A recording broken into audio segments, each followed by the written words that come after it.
प्रदेश में लोकसभा चुनाव की स्थिति 11 लोकसभा सीट में मतगणना के काम सुबह से ही रात तक शांतिपूर्ण ढंग से संपन्न हुई।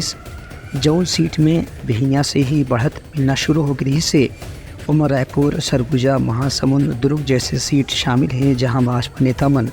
दिन के 10-11 बजे से ही अपन जीत के संभावना निश्चित मान के कार्यकर्ता मन के साथ में बधाई स्वीकार करना शुरू कर दे रही हैं।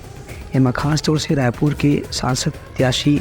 ब्रिजमोहन अग्रवाल, सरगुजा से भाजपा प्रत्याशी चिंतामणि महाराज, महासमुंद से भाजपा उम्मीदवार रूपवानी चौधरी और दुर्ग लोकसभा सीट से उम्मीदवार विजय बघेल की जीत की संभावना सुबह 10-11 बजे से ही निश्चित हो गई रही से एक स्थिति मन के कार्यकर्ता मन के उत्साह अलग ही देखे जाते रही से शाम के जब बढ़त एकदम निश्चित हो गए तो ये नेता मन अपन कार्यकर्ता मन के साथ में खुशहाली मनाना भी शुरू कर दे रही। ब्यूरो रिपोर्ट, उदलंघा न्यूज़।